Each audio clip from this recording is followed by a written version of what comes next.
44% பேர் விஜயை அடுத்த முதலமைச்சராக விரும்புகிறாங்க. 40% மேலே விஜய் வாங்குவார்கள். ஐயா மதிவானம் கொடுத்த பர்சன்டேஜ் நான் சொல்ல சர்வே சொன்னதை சொன்னேன் சார். இல்ல sir, don't put words into my mouth. அப்போ அதிமுகங்கிறோம் சும்மா பிள்ளதாவா?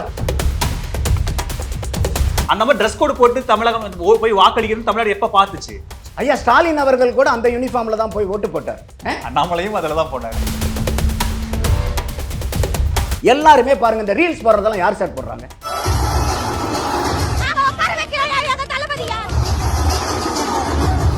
அதிமுகவை ஆட்சிக்கு வரக்கூடாது, வைக்கக்கூடாதுங்கிறது அவங்களுடைய நோக்கம். அவர் ஆட்சி அமைப்பதற்கான அளவுக்கு அவருக்கு செல்வாக்கு இல்லை. எம்ஜிஆர் மாதிரி இல்லை. ஸ்பாயிலர் இருப்பார். யாருக்கு ஸ்பாயிலர் இருந்தது கேள்வி. 234 தொகுதிகளுக்கும் சுற்றுப்பயணம் செய்த ஒரே தலைவர் எடப்பாடி பழனிசாமி. நான் கண்கூட பார்த்துருக்கேன் 1993. அப்போ இளைஞர்கள் மத்தியில் வைகோ ஒரு எழுச்சி நாயகனாக இருந்தார். 96 எலெக்ஷன் என்ன முடிவு? உங்க பார்வைப்படி களம் அதிமுக வெர்சஸ் திமுக தான் இருக்கு. அதுதான் ஆச்சி மசாலா. எந்த சமையலும் ருசி தேடும் ரகசியம். 20 ரூபாய்.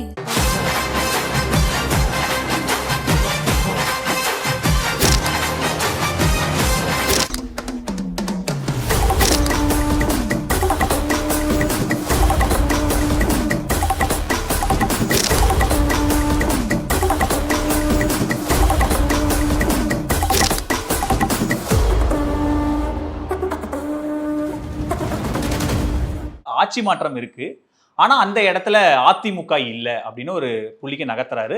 அப்போ விஜயான்னு கேட்டா என்னால சொல்ல முடியாதுன்னு கமிட்டும் பண்ண மாட்டாரு. ஆனா அதிமுக அந்த வாய்ப்பு இல்லை அப்படின்றத முற்றிலும் அவரு ஏத்துக்கிறாரு அந்த கருத்து. உங்களுடைய பார்வை எப்படி? இந்த வாக்கு சதவீதம் என்ன சொல்லுது? விஜயோடைய இம்பாக்ட் என்ன மாதிரி இருக்கும், நீங்க எப்படி பாக்குறீங்க? அவர் தெளிவா சொல்றாரு, விஜய் தான் ஆட்சி அமைப்பாருன்னு தான் சொல்லியிருக்கு. அதுதான் 44% நான் சொல்ல சர்வே சொன்னதை சொன்னேன் சார். இல்ல sir, don't put words into my mouth. முன்னாடியே 40% மாற்றம் வரும். இல்ல நான் தெளிவா சொன்னது மாற்றம் வரும். முடிச்சிட்டு சார். மாற்றம் வந்து நடக்க போகுதுன்னு தான் ஒரே சொல்றேன். முடிச்சிட்டு விஜய் 40% வாங்குவாருன்னு அந்த சர்வேல சொல்லல. இவர் கேட்டது chief minister, preferred chief minister candidate. 44. இருக்கக்கூடிய ஆட்சி மேல உங்களுக்கு எவ்வளவு வெறுப்பு? இந்த 2 கேள்விதான். 40%க்கு மேல விஜய் வாங்குவாருங்கிறது ஐயா மதிவானம் கொடுத்த பர்சன்டேஜ். அப்ப 40% விஜய் வாங்குறாருன்னா அவர் தானே கவர்மெண்ட். இதுல என்ன சந்தேகம் இருக்கு? 4 முனை போட்டி. அதெல்லாம் அவர் சொல்ல வராரு. விஜய் தான் இந்த முறை ஆட்சி அமைக்கிறாருன்றதா அவருடைய புள்ளி. நான் விஜய சொல்லலங்கறாரு. ஆனா விஜயத்தான் சொல்றாரு. இல்லைங்க, உரிமை இவர் சொல்றாரு. 20 சொன்னாரு, 40 வரைக்கும் வரும் நான் எதிர்பார்க்கறேன்னு தான் சொன்னேன். அதுதான் I was not confirming anything. So 40ன்றாவே அவர்தான். இப்ப திமுக 40னா திமுக தான், அதிமுக 40னா அதிமுக 40 அவங்க தான், நாம் தமிழர் கட்சி 40னா அவங்க தான். ஏன்னா இது 4 முனை போட்டியில இப்ப கேமே 30 to 35% கேம். 40% ஒரு பார்ட்டி ரீச் ஆகுதுன்னா they will sweep. இன்னைக்கு இருக்கக்கூடிய ஸ்டேட்டஸ் கோ பிரகாரம் பார்த்தோம்னா அப்போ இது வந்து ஒவ்வொருத்தரும் அவங்களுடைய அபிலாஷைகளை நம்ம நம்பரை வச்சு இன்டர்பிரட் பண்றோம். தப்பு இல்லை, அவங்களுடைய வியூ பாயிண்ட். அப்போ வந்து ஒருத்தர் ஆட்டத்துக்கே நாங்கள் வந்து சேர்த்திக்க மாட்டோம்.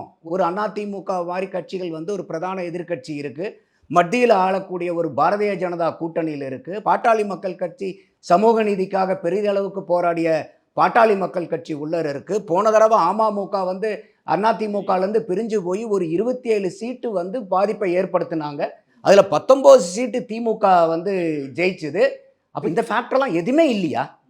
அப்ப அதிமுகங்கிறோம் சும்மா பிள்ளதாவா? இல்ல, அவர் சிம்பிளா முடிச்சிட்டார். அந்த தலைமை வலுவில்லாத தலைமையா இருக்கு இந்த முறை. இப்ப அந்த பாயிண்ட் வரும். அதாவது இப்படித்தான் அதிமுகவை தமிழ்நாட்டில் இருக்கக்கூடிய ஒவ்வொருத்தரும், குறிப்பா இபிஎஸ் அண்டர் எஸ்டிமேட் பண்ணாத ஆட்களே கிடையாது. அவர் தலைமை ஏற்றதுலேருந்து, முதலமைச்சரான காலத்திலிருந்து. ஆனா ஒவ்வொரு காலகட்டத்திலையும் தான் எந்த வகையில வந்து சிறந்த ஆளுமையான தலைவருங்கிறத அவர் நிரூபிச்சுட்டே வர்றார். அப்போ எல்லாருமே என்ன சொன்னாங்க? இல்ல பாரதிய ஜனதா நசுக்குது, பாரதிய ஜனதாவுக்கு இவர் அடிமையாயிட்டாரு அப்படின்னாங்க. கூட்டணி அமைச்சர் அன்னைக்கு ஏப்ரல் 11ஆம் தேதி அமித்ஷா அவர்கள் வராரு. எத்தனை மணிக்கு மீட்டிங் நடக்கணும்? அது காலையில 11 மணிக்கு நடக்கணும். எத்தனை மணிக்கு நடந்துச்சு? எதனால லேட் ஆச்சு? அண்ணாமலையை மாத்தணும்ன்றதெல்லாம் அப்ப அவருடைய கண்டிஷன்ஸ்கெல்லாம் உடன்பட்டு வந்தா நாங்க வரோம்னு சொன்னார். he has disproved it. அதே மாதிரி வந்து பாத்தீங்கன்னா இல்லைங்க 60 சீட்டு 70 சீட்டு பாரதிய ஜனதாக்கு கொடுக்க போறாங்க, அவங்க தாங்க எல்லாமே பிரிச்சு கொடுத்தாகணும், பாருங்க டெல்லிக்கு போறாரு, பாருங்க டெல்லிக்கு போறாருன்னாங்க. கடைசீட்டில் திமுக கூட்டணியில் 99 எம்பி சீட்டு வச்சிருக்கக்கூடிய காங்கிரஸுக்கு 28 சீட்டு, ஒரு ராஜ்யசபா சீட். வெறும் 2021 2 லட்சம் வாக்கு மட்டும் வாங்கி 60 சீட்டு நின்ன தேமுதிகக்கு வெறும் 2 இடத்துல தான் 3வது இடம் வந்தாங்க. 2வது இடம் இல்லை, 3வது இடம். அப்போ 0.43% வாங்கின தேமுதிகக்கு 10 சீட்டு, ஒரு ராஜ்யசபா சீட்டு. ஆனால் இங்கே எடப்பாடி கொடுத்தது 240 எம்பியை எடுத்து 3வது முறையாக தொடர்ந்து இந்திய தேசத்தை, மாநிலத்தில் இந்திய தேசத்தை ஆளக்கூடிய பாரதிய ஜனதாவுக்கு அவங்க கொடுத்த சீட்டு வெறும் 27 சீட்டு. அப்போ ஒவ்வொரு இடத்துலையும் இவங்க என்னென்னலாம் வந்து நெரேட்டிவ் செட் பண்ணுறதுல டிஎம்கே வந்து ஃபாதர் ஆஃப் நெரேட்டிவ்ஸ்ன்னு சொல்லுவாங்க. இப்போ அடுத்தது என்னன்னா, ஃபாதருக்கு ஒரு ஃபாதருங்கிற மாதிரி இன்னைக்கு தமிழக காட்ஃபாதரா வந்து தமிழக வெற்றி கழகம் வந்துட்டு பாருங்க அதிமுக சீன்ல. இப்ப நமக்கு தாவேக்காவை பிடிக்காம இல்ல சார். அவர் ஒரு பாயிண்ட் லாஜிக் என்ன கேட்கிறாருன்னா, விஜய இருக்கிற இளைஞர்கள், அந்த பிரியன் சார் சொன்ன மாதிரி 40 வயதுக்கு கீழே இருக்கிறவங்க அவரை பார்க்குறாங்க, கணிசமாக ஓட்டு போடுறாங்க. அவர் மாதிரி ட்ரெஸ் கோடு போட்டு ஒரு கல்ட் ஸ்டேட்டஸில் வச்சு அவரை பார்த்து அந்த மாதிரி ட்ரெஸ் கோடு போட்டு தமிழகம் போய் வாக்களிக்கிறது தமிழ்நாடு எப்போ பார்த்துச்சு? ஸோ அப்படியான காட்சிகள் தமிழ் இது வரைக்கும் பார்க்கல. பெண்கள் திரண்டு போய் வாக்களிக்கிறாங்க, இளம் பெண்கள் போகிறாங்க. எப்பவும் இல்லாத ஒரு சர்ஜ் இது எலெக்ஷனில் இருந்ததுங்கிறத வச்சு தான் அவர் அந்த புள்ளிக்கு வராரு. அதை நம்ம நிராகரிச்சிட முடியுமா? யாருமே நிராகரிக்கலைங்க. அது விஜயோட இம்பாக்ட் தான். அப்ப இன்னைக்கு யூனிஃபார்ம் போட்டு வந்தாங்கன்னா 5,73,00,000 வாக்காளர்கள்ல இப்ப 4,90,00,000 வாக்காளர்கள் பதிவாகுது. இப்ப பதிவானது வந்து பாத்தீங்கன்னா இன்னும் ஒரு 4,20,000 போஸ்டல் பேலட்டை சேர்த்தணும். நீங்க அதை சேர்த்துனீங்கன்னா சற்றேறக்குறைய 86% வருது. அப்ப அந்த 86% பீப்புளும் யூனிஃபார்ம்ல போயிட்டாங்களா? ஐயா ஸ்டாலின் அவர்கள் கூட அந்த யூனிஃபார்ம்ல தான் போய் ஓட்டு போட்டார். பாத்தீங்களா? அண்ணாமலையும் அதுல தான் போனாரு. இல்லைங்க, அண்ணாமலை கூட பிடிக்காம போட்டிருக்கட்டும் விஜய்க்கு, ஸ்டாலின் அவர்கள் கூட விஜய்க்கு தான் போட்டிருக்காரு. கரெக்ட் தானே? ஏன்னா யூனிஃபார்ம் சொல்லுது இல்ல. அப்போ இது எல்லாம் எதா இருந்தாலும் வந்து பாத்தீங்கன்னா ஒரு கனெக்ட் பண்றதுல தப்பு இல்லை. பட் எல்லையிலுமே எக்ஸகரேட் பண்ணக்கூடாதுங்கிறேன் நான். இப்ப விஜய் அவர்கள் நானே பல நேர்காணல்களை சொல்லியிருக்கிறது, எந்த கட்சியும் முதல் தேர்தலில் வாங்கினதை விட அதிமுகவை தவிர, ஏன்னா எம்ஜிஆர் அவர்கள் 30% மேல வாங்கி ஆட்சி அமைக்கிறார். அதை தவிர எந்த கட்சி தமிழகத்தில் வந்த கட்சியை விடையும், பிரதானமான கட்சிகளை விடவும் விஜய் அவர்கள் பெரிய அளவுக்கு வாக்கு சதவீதத்தை வாங்கி அவருடைய பர்சன்டேஜ் ஆஃப் ஓட்டை நிரூபிப்பாருன்னு நான் இப்பயும் சொல்றேன். பெரிய அளவுக்கு இருக்கு. இளைஞர்களுடைய வாக்கு இருக்கா? இருக்குது. பெண்களுடைய வாக்கு இருக்கா? இருக்கு. நான் வந்து வெறும் 40 வயசுக்குள்ள இருக்கிறவங்க தான் விஜய்க்கு போடுறாங்கன்னு நான் சொல்ல விரும்பல. அக்ராஸ் ஏஜில் அவருக்கு இருக்குது. இப்போ 55 வயசுக்கு மேலே இருக்கிறவங்க விஜய்க்கு ஓட்டு போட மாட்டாங்களா? கிடையாது. அப்படி சொன்னாங்கன்னா அது வந்து அறியாமை. எல்லா வயது வித்தியாசம் இல்லாமையும் அவருக்கு வாக்கு வங்கி இருக்கு. ஆனா அவர் ஐயா மதிவாணன் சொல்ற மாதிரி 40% வருமா அப்படின்னா இது வந்து பெரிய கேள்வி சார். அவர் எங்க நகர்த்துறாருன்னா, இந்த தேர்தல் களமே திமுக வெர்சஸ் தாவேக்கான்னு விஜய் சொல்றாரு. அந்த மாதிரியான டோன்ல தான் இந்த களம் இருக்கு. அதிமுக அந்த இடத்துலயே இல்ல, 3வது இடத்துல தான் இருக்கு அப்படின்ற மாதிரியான ஒரு இடத்துல தான் நகர்த்துறாரு. அதுதான் என்ன காரணிகள்னு வேணும்ல. ஐயா மதிவாணன் அவர்களுடைய காரணம் சொன்னாரு. என்ன காரணம்? ஜெயலலிதாக்கு அப்புறம் கட்சி வலுவிழந்திருக்கு, வலுவான தலைமை இல்ல, பாஜக இருக்காங்க, நிறைய எதிர்ப்பு மனநிலை எல்லாம் இருக்குன்றாரு. இப்போ அதிமுகவுக்கு தலைமை இல்லைங்கிறதுக்கு நான் ஏற்கனவே உங்களுக்கு விளக்குனேன். அதிமுக தலைமை இப்போ ஓபிஎஸ் 3 தடவை முதலமைச்சராக இருந்தவர். ஓபிஎஸ் அவர்கள் வந்து தாவேக்காவுக்கு போயிருந்தா கூட அது அதிமுகவுக்கு பெருத்த அடியாக மாறி இருக்கும். இப்போ ஓபிஎஸ் தனியாக நிற்கும் போது, பிரிஞ்சு நின்று ஒரு பிரிவாக நிற்கும் போது, கரவேட்டி கட்டிட்டு இருக்கிறீங்க அதிமுக காரங்க இருக்காங்க பாருங்க. அதுப்போ கூட சில பேர் வந்து என்னங்க அதிமுக பிரிஞ்சிருக்கீங்க, ஒன்னா சேர்ந்தா கூட பரவாயில்லன்ட்டு இருந்தாங்க. இப்போ திமுகவினுடைய இவர் போய் கரவேட்டி மாற்றிட்டார். அம்மையார் ஜெயலலிதா போட்டோவை தூக்கிட்டு ஸ்டாலின் அவர்கள் போட்டோவை வச்சிட்டாரு. இவர் கரவேட்டி மாற்றின உடனே அத்தனை பேர் அதிமுக காரன் பூரா இன்னைக்கு திமுக வேட்டி கட்டிட்டானா? இந்த நிகழ்வு ஓபிஎஸ் அவர்கள் திமுகவுக்கு போய் சேர்ந்தது அதிமுகவை வலுப்படுத்தி இருக்கு சார். அந்த பார்வையை பார்க்க மாட்டீங்களா? ஒரு நாணயம் தான் 2 பக்கம் இருக்குதா இல்லையா? ஒரு பக்கத்தை மட்டும் பார்த்துக்கிட்டு மீதி பக்கத்தை பார்க்க மாட்டேங்கிறீங்க. அதிமுகவை அது வலுப்படுத்தி இருக்கு. அடுத்தது சசிகலா அம்மையாரை வாங்க. சசிகலா அம்மையார் ஜனவரி 2027 வரைக்கும் தேர்தலில் போட்டி போட முடியாது சார். ஐயா ராமதாஸ் அவர்களோட கூட்டணி வச்சு ஓகே 234 தொகுதியிலையும் பிரதானமாக போட்டி போட்டாங்கன்னா கூட பரவாயில்ல, நம்பிக்கையாக இருந்து அக்காவுடைய ஆட்சியை கொண்டு வர்றதுக்கு தங்கச்சி முயல்றாங்கன்னு எல்லாருமே நினைச்சிருப்பாங்க. எத்தனை தொகுதி சார் நின்னாங்க? அவங்க 120 சீட்டு சார். அதான் அது குறிப்பா அந்த வடமாவை அவங்களுடைய நோக்கம் என்ன சார்? அதிமுகவை ஆட்சிக்கு வைக்கக்கூடாதுங்கிறது அவங்களுடைய நோக்கம். அப்ப அதிமுகவை ஆட்சிக்கு வர வைக்கக்கூடாதுன்னா சசிகலா அம்மையாருடைய நோக்கம் விஜயை வர வைக்கணுங்கிறதா? திமுகவை வர வைக்கணுங்கிறது. அப்ப அந்த இடத்துலையும் கரவேட்டி கட்டி இருக்கக்கூடிய ஆட்கள். ஏன்னா 2021 டிடிவி தனியா நிற்கிறார். அப்ப சசிகலாவுடைய ஆதரவும் டிடிவிக்கு உண்டு. அப்ப அப்படி இருக்கும்போது 2.65% எடுத்தாங்க. அவருடைய இதில் வந்து 27 தொகுதிக்கு பாதிப்பாச்சுன்னு சொன்னேன். அப்போது இன்னைக்கு வந்து சசிகலா அம்மையார் வந்து தனியாக போய் இன்னைக்கு அதிமுகவை தோக்கடிக்கணுங்கிறது மட்டும் கரவெட்டி கட்டிக்கிறவன் பார்க்க மாட்டான். அதிமுக தோத்தா திமுக வரும்பா அப்படிங்கிறத அவன் பார்ப்பான். அப்போது பரவாயில்லன்னு சசிகலா அம்மையாருக்கு போடுவாங்களா இல்லை வந்து அதிமுகவுக்கு போடுவாங்களா? அப்போ அம்மையார் சசிகலா எடுத்த அப்படி விஜய ஜெயிக்க வைக்கணுங்கிறது தான் நோக்கம் கூட ஐயா மதிவாணன் அவர்கள் சொல்லலாம். அப்படி அந்த நோக்கம் இருந்திருந்தா அவங்க நேரடியாக வந்து விஜய் கூட கூட்டணியே வச்சிருக்கலாமே. அவங்க நிற்க வைக்கிற சீட்டில் பூரா எல்லாத்தையுமே ஜெயிக்க வைக்கலாமே. அப்போ அவங்களுடைய நோக்கம்னு பார்க்கும்போது அந்த உள்நோக்கத்தை வாக்காளர்கள் பார்க்க மாட்டாங்களா சார்? அப்போ எல்லாருமே வந்து இந்த சாதிக்காரங்க அங்கே போயிட்டா உடனே இந்த சாதிக்காரங்க பூரா அங்கே போய் போட்டுருவாங்களா? அப்படி பார்த்தா ஓபிஎஸ் திமுகவில் இருக்கிறாரு, இவருங்க தனியாக போராடுறாங்க, டிடிவி அதிமுக இருக்காங்க. அப்போ எத்தனை பக்கம் போவாங்க? அப்போ உங்க பார்வைப்படி ஆட்சி மாற்றத்துக்கான தேர்தல், ஆனா அந்த இடத்துல அதிமுக தான் அந்த மாற்றத்தை உருவாக்க போகுதுங்கிற காரணம் என்னன்னு கேட்டீங்கன்னா, நம்ம வந்து தரவுகளினுடைய அடிப்படையில் பேசணும், விருப்பத்தினுடைய அடிப்படையில் பேசக்கூடாது. அப்போ தரவுகள் குறைஞ்சபட்ச டேட்டாவோட தான் எல்லாரும். தரவுகள் என்ன சொல்லுதுன்னா, போன தடவை நடந்த தேர்தலில் 39 சீட்டு வெறும் 5000 வாக்குக்கு கீழே வெற்றி மார்ஜின், 10,000 வாக்குக்கு கீழே அனதர் 30. அப்போ 69 சீட்டு வந்து பார்த்தீங்கன்னாக்கா வெறும் 10,000 வாக்கு வித்தியாசத்துக்கு கீழே. 30,000 வாக்குக்கு கீழே 185 தொகுதிகள் வருது. அப்போ இதுல 66 தொகுதி அதிமுக ஜெயிக்குது, 121 தொகுதி திமுக ஜெயிக்குது. இப்போ விஜய் அவர்கள் 15 to 20% ஐயா மதிவாணன் சர்வேவை சொன்னாரு. நீங்க எத்தனை சர்வே எடுத்தீங்கனாலும் 15 to 20% சொல்றாங்க சார்.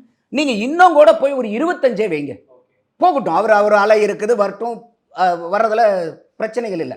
அந்த இடத்துல தான் பிரியன் அவர்கள் கேட்கக்கூடிய கேள்வி என்னன்னா, அவர் 25% வந்தாலும் வெற்றி வாய்ப்பு கிடைக்குமா? ஓகே, அப்போ இந்த இடத்துல விஜய் எடுக்கக்கூடிய வாக்குகள் என்ன வாக்குகள்ங்கிறதா அடுத்த சுற்றுல பேசுவோம். முதல் கட்ட பார்வையா நான் எடுத்துக்கிறேன். நாங்க வந்து டிவிகேக்கும் டிஎம்கேக்குங்கிறது இவர் விஜய் அவர்கள் செஞ்ச நெரேட்டிவ். அது அரசியல் ரீதியா ஒரு கேம்பெயின்ல ஒவ்வொரு கட்சியும் செய்ய வேண்டிய விஷயம். அதுல வந்து ஏங்க இவர், நானே பல தடவை சொல்லியிருக்கேன், ஏங்க இவர் அதிமுக பத்தி பேச மாட்டேங்கிறாரு?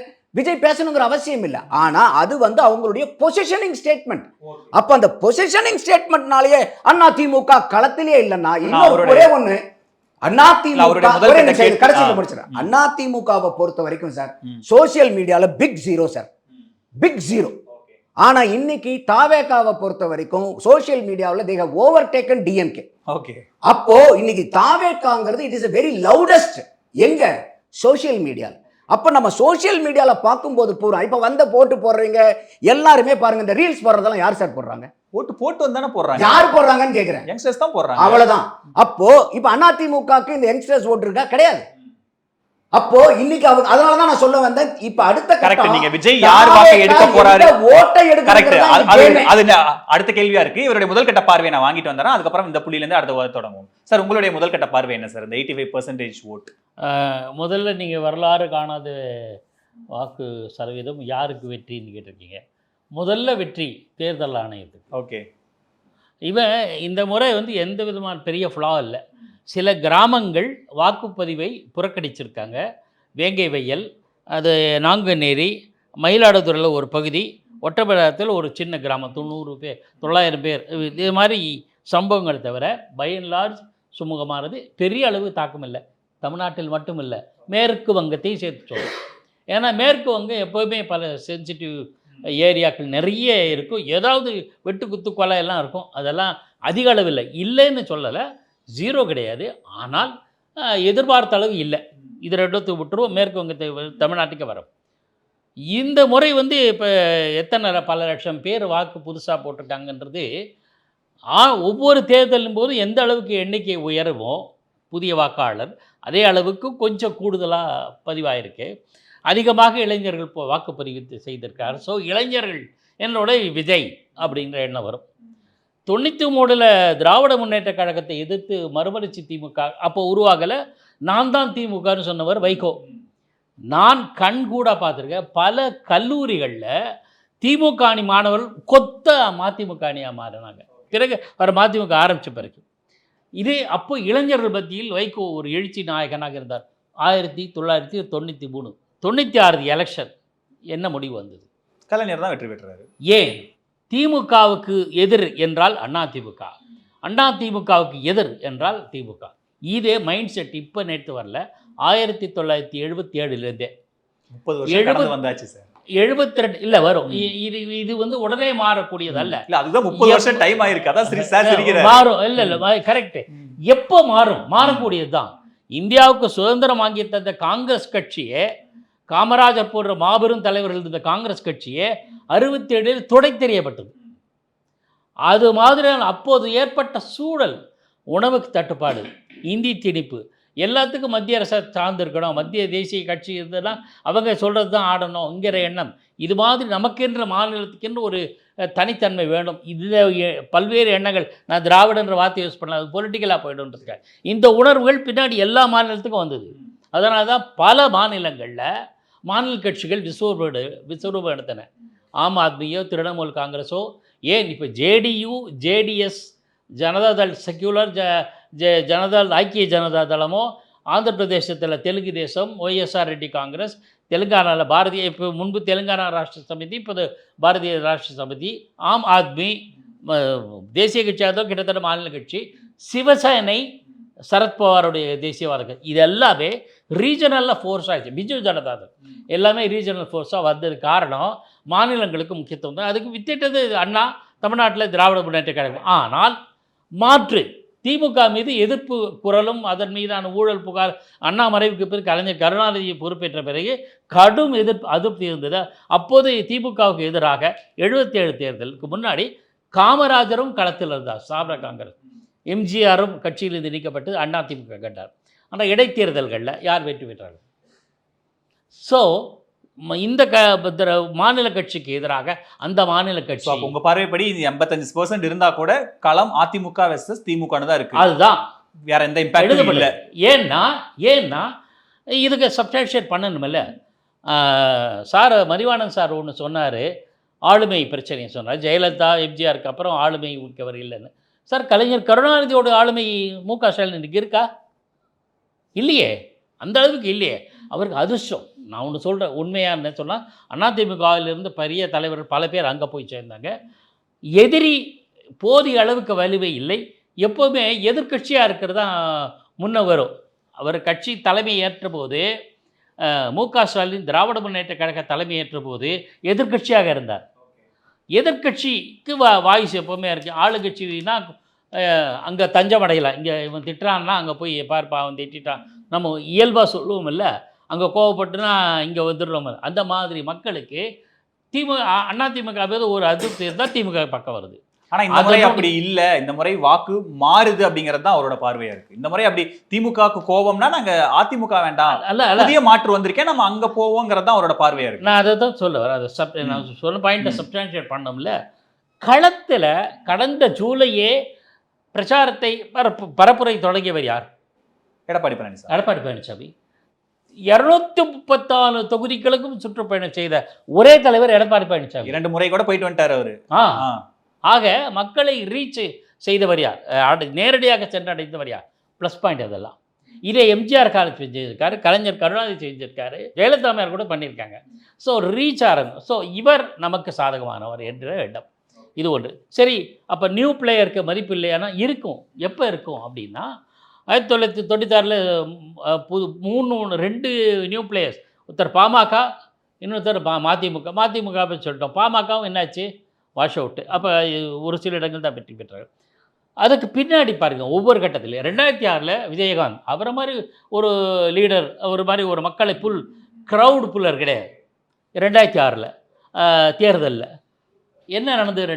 அவரால் வெற்றி 8% வாங்கினார். ஸ்பாய்லராக இருந்தார். வெற்றி வாய்ப்புக்கு ஸ்பாய்லராக இருந்தார். அதுக்கு பிறகு மக்கள் நீதி மையம், அவருக்கு மீது ஒரு இளைஞர்கள் ஈர்ப்பு இருந்தது. அவர் தனித்து நின்று கொஞ்சம் கணிசமாக இருந்தார். அப்படியே இருந்தாலும் மொமெண்டம் கெயின் ஆகி ஓரளவு வளர்கிறதுக்கான வாய்ப்பு இருக்குது. ஆனால் என்ன ஆச்சு? நான் சொல்கிறது இப்போ மறுபடியும் சொல்ல வரேன். மதிமுக பாமக பிறகு அதிமுக அணியில் சேர்ந்தது, திமுக அணியில் மாற்றி சேர்ந்தாங்க. இன்றைக்கு வரை அவங்க சொந்தமாக காலில் நிற்க முடியல. ஒன்று. விஜயகாந்த் முதல் தேர்தலில் வெற்றி வாய்ப்பு இல்லை. 2வது தேர்தலில் அதிமுக அலையன்ஸு அப்படியே வந்தது. அப்புறம் மக்கள் கூட்டணி, மக்கள் நல கூட்டணி, அப்புறம் இப்போ பழம் நழுவி பாலில் கலந்து விடுது. ஓகே. ஸோ அதுவும் இல்லை. இதெல்லாம் சென்று செய்தி இருதல்னு சொல்லுவாங்க. விஜய் நீங்கள் அந்த மாதிரியான ஒரு மக்கள் நீதி மையத்தையும் சொல்லிட்டாரு. அப்படிதான் பாக்குறீங்க. அந்த லெவல்ல தான் விஜய் வைக்கிறீங்களா? இப்போ விஜய் வந்து கணிசமாக வாக்குகள் 5% கூட வாங்காத மக்கள் நீதி மையத்தை அவங்களே 20% சொல்றாங்க. அதோட எப்படிங்க அவர் இணைக்க முடியும்? இல்ல அதாவது நம்ம வந்து அது 4ஆம் தேதி நானும் சொல்லிடுறேன் சார்ஸ் கிட்ட. நான் என்ன சொல்றேன், விஜய் வந்து கணிசமான வாக்குகளை இருப்பார், ஓரிரு இடங்களை பெறுவாரான்னா அதையும் நான் மறுக்க முடியாது. ஏன்னா அதுக்கான சாத்தியக்கூறுகள் இருக்கு. அப்படி இருக்கும்போது நாம் தமிழர் ஓரிரு இடங்களை பெறுவதற்கான வாய்ப்புகள் இருக்குது. இது நம்ம நாம் தமிழருக்கு கணிசமான வாக்காளர்கள் நான் பார்த்தேன். எங்கே போட்டேன்னா எனக்கு நாம் தமிழ் தான் பிடிக்கும் போட்டேன்னு சொன்ன இளைஞர்கள் உண்டு. இளைஞர்களை சொல்ல 30, 20, 25 வயசு ஒன்று. அந்த வகையில் பார்த்தீங்கன்னா இளைஞர்கள் தாவேக்காவு ஒரு கணிசமாக ஓட்டு போட்டு இளைஞர்கள் மட்டும் இல்லை, நண்பர் நந்தகுமார் சொன்ன மாதிரி இருக்கலாம். ஸ்பாய்லர் ஆரா இருப்பார். யாருக்கு ஸ்பாய்லர்ன்றத கேள்வி. அது நம்ம அடுத்த சுற்றுல பேசுவோம். இவர் முக்கியமான கேள்வி இல்லை, அவர் ஆட்சி அமைப்பதற்கான அளவுக்கு அவருக்கு செல்வாக்கு இல்லை. எம்ஜிஆர் மாதிரி இல்லை. எம்ஜிஆர் காலம் என்பது வேறு. எம்ஜிஆர் வந்து எல்லா கட்டத்திலும் எப்படி அவருடைய அரசியல் பயணம் என்பது நீண்ட பயணம். பேசுனா நீங்கள் 2 டிபேட் அரேஞ்ச் பண்ணோம், அது ஒரு பக்கம். அந்த அளவுக்கு இல்லை. வசீகரம் மட்டுமே முதலீடு. யாருக்கு ஸ்பாய்லரா இருக்கும்? உங்க பார்வைப்படி அப்போ இருக்கிற ஸ்டேட்டஸ் கோ மெயின்டைன் ஆகும்னு நினைக்கிறீங்களா? இருக்கிற ஸ்டேட்டஸ் கோ மெயின்டைன் ஆகும்னு சொல்ல, ஆட்சியை பொறுத்தவரை சொன்னீங்களா? இல்லை, எடப்பாடி பழனிசாமிக்கு இன்னும் கொஞ்சம் கூடுதல் எட்ஜ் இருக்கு. நம்ம சொன்னேன் ஆல்டர்னேட். இதுக்கு மேல கோவம்னா அது வேற. ஓகே, அலை இல்லைங்கிறது தான் கரெக்ட். அலை இல்லை, அதிருப்தி இருக்கிறது. சோ அந்த இடத்துல அதிமுக அந்த அதிருப்தியை கேபிடலைஸ் பண்ற இடத்துல அதிமுக இருக்கு. இப்ப ஒரிசால வந்து நவீன் பட்நாயக் மேல மக்களுக்கு வெறுப்பு கிடையாது. ஆனா ஆட்சியை மாத்தி வச்சாங்களா இல்லையா? 2001 கலைஞர் கருணாநிதி மீது கோபமே கிடையாது. 96 ஆட்சிக்கு வந்தாரு. 96 ஜெயலலிதா அம்மையாருடைய அதிமுக மீது கடும் கோபம் இருந்தது. ஸ்வீப் பண்ணி இவர் வந்தார். கலைஞர் 96 2001 ஆட்சியில் பெரிய புகார் கிடையாது. மத்தியில் இருக்கிற தேசிய பாஜக கூட்டணியோடு தான் இருந்தார். ஆனால் 2001 வாய்ப்பு இழந்தார். ஜெயலலிதா அம்மையார் வெற்றி பெற்றார். ஸோ இது கோபம் அது மட்டும் இல்லை, வேறு சில ஃபேக்டர்ஸும் இருக்கும். பொறுத்து இருந்து பார்ப்போம்.